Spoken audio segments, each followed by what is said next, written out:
President Trump loses his third national security advisor, John Bolton.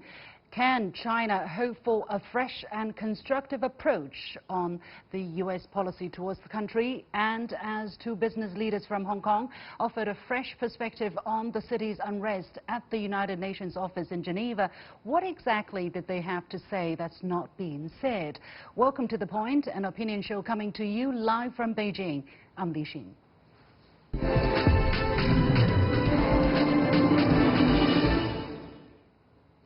John Bolton is out as U.S. National Security Advisor, the latest shakeup in U.S. President Donald Trump's perpetually turbulent team.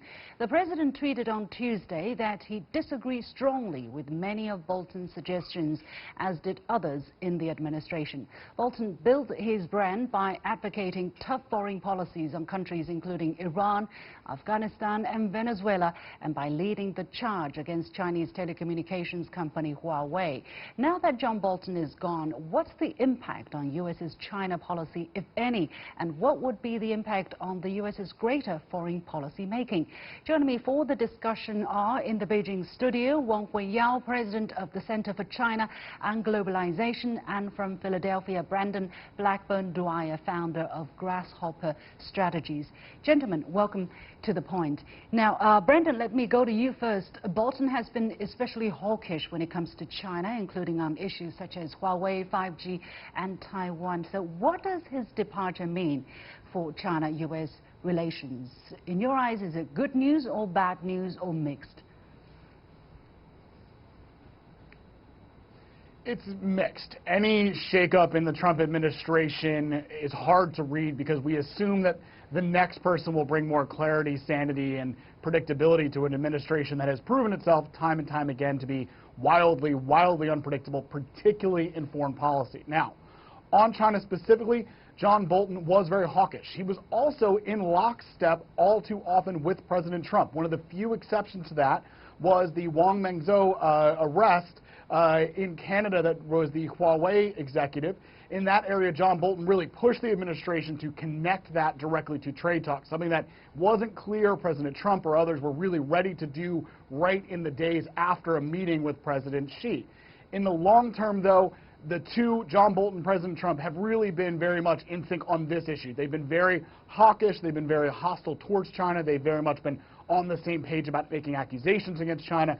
The only sliver of hope that we can get from this is that if President Trump is going to wildly change path and welcome a groundbreaking deal with China, basically in part to save himself politically domestically, John Bolton would have been an obstacle to that. He would have been a member of the administration that would have fought tooth and nail to stop any grand deal, and now at least that obstacle is gone, opening up a possibility that President Trump grows his own way. Mr. Wang, what is your take on the news that John Bolton has departed from the team? Do you think that a potential obstacle is out of the way for the United States and China to reach some kind of deal in the near future? Well, I think it's a relatively good news because, as we know, as also we hear that John Bolton is really hawkish and is very anti-China, and particularly for the Huawei company, that he's strongly against that. But also, I think that we had 3 national security advisors for the Trump administration, and also we noticed that the first national security advisor, H.R. McMaster, while during his tenure, the U.S. National Security Advisor actually launched this strategic rivalry report, which has positioned China as a strategic rivalry. So I think that actually, so the previous 2 National Security Advisors has all been very hawkish. Now John Bolton would be even more so. That actually initially be interpreted as a military and intelligence people against China, but now it's actually become a consensus.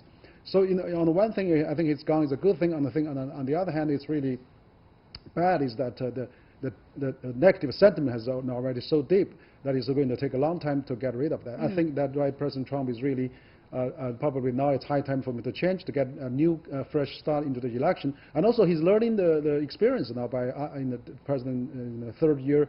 He should really now have a better understanding. Also have some dovish people who really help him for for the next election and the election campaign. So basically you're saying the momentum of a more hawkish tone on China is difficult to turn around, at least in the near term. Brendan, how do you look at the kind of legacy or damage on US-China relations that John Bolton has left at this moment?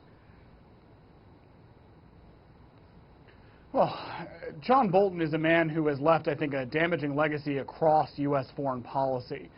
This is a man who has served in multiple different administrations. He had a leadership role within the George W. Bush administration. He was a recess appointment to the UN ambassadorship. Some of the people often forget that he was so extremely neoconservative that in an era where neocons were running American foreign policy, he was considered to be too extreme to be confirmed by a U.S. Senate that had confirmed every other appointment by the President Bush at the time. This is a man that was considered to be even a strange choice for President Trump because they said, wow, Bolton is all about action. He's all about bombing everywhere else. He's all about sending American troops abroad to unilaterally enforce American will. And President Trump, during his campaign in his early days, was very isolationist. America First was also, let's pull back. So the match was always a bit strange. Now, in the interim, oddly, we have President Trump, one of the most erratic presidents in American history, saying, I temper John Bolton. That's a terrifying statement. So if we're looking at an individual that is good for the world, is gone from a leadership position, I think we can point to John Bolton and say, this is better for everyone that he's gone.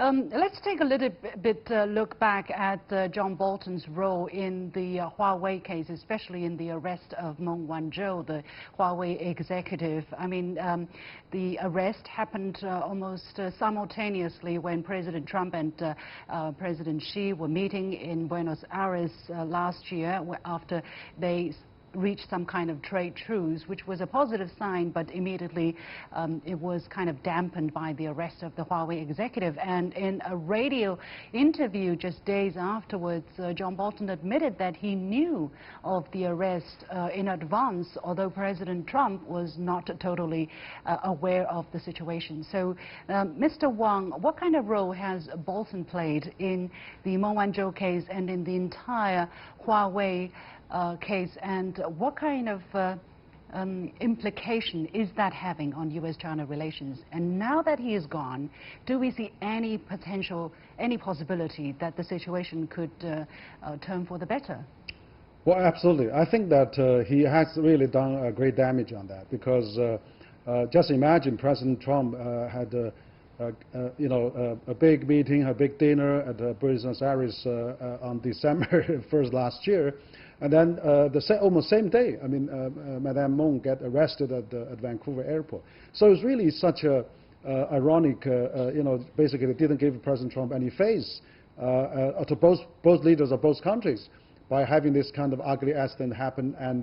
And also, I think if he knew ahead of time and he's really planned that, pushed for that, we can see that he's really taking this kind of hawkish attitudes towards many Iran, bombing maybe also Venezuela and also North Korea, and all those things has actually distorted and jeopardized President Trump's agenda, I think, on many issues. So I think if he's gone, it would be a great occasion for the U.S. administration, even for President Trump, to really have some kind of a turning point. And also, I think the Huawei incident actually greatly annihilated all the business in China, and getting a lot of people, even a lot of elite who used to be really interested in America, but now really found that what's going on? Does America really wants to contain China? And that really created a lot of enemy for the U.S. So I think this could be a great case to really probably a best way to get rid of Bolton. But then on the other hand, have another fresh start.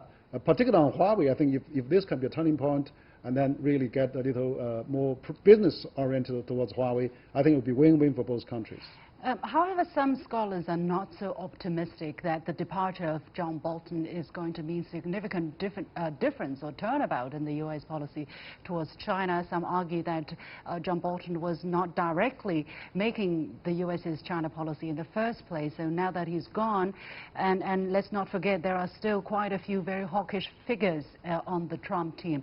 So, Mr. Wang, How do you look at that kind of assessment that John Bolton's departure is probably not going to bring a fresh start to U.S.-China relations? Absolutely not. I think that the problem is that if President Trump is surrounded by all hawkish and really very hard-nosed hardliners, it's really difficult for President Trump to have a dovish side to display. But sometimes we see President Trump have dovish side, and also which I think that this kind of attitudes can really make progress. So I think it's great now. He still have a few hardliners, but if we have a dovish, more friendly, maybe more knowledgeable globalist to be his advisor, then we can see maybe a bit better approach that really can save his campaign for the next half of his administration.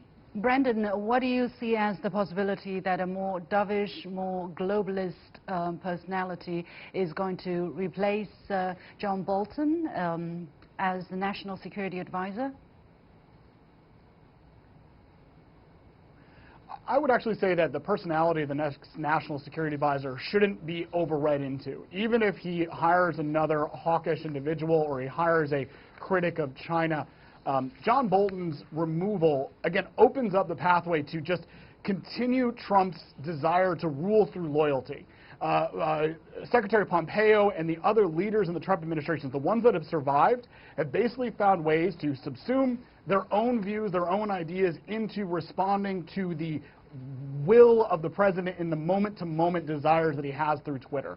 And so a lot of those leaders basically would look at China and say, if Trump goes to one of these meetings with China, if he sees a chance to make an iconic breakthrough with China, he's going to take it because he loves to be the president that's the deal maker. He loves iconic moments. He loved the walk with Kim Jong-un. You know, that was his moment. That was his most proud foreign policy achievement, even though it didn't actually achieve anything. So the removal of John Bolton removes somebody that had made a habit of criticizing President Trump for these diplomacy through iconic moments. On the other hand, opens a door to potentially some sort of breakthrough. But on the other hand, you know, this leading through loyalty, it's almost, you know, it's a common thing among many governments, among many leadership groups, right? Basically, when a leader picks his deputies, you would always look for someone who would at least walk in sync and not just pursue his own agenda constantly in contradiction with the leader's position. So in that sense, did President Trump did what every leader would do on a normal circumstances? Brandon, very briefly, please.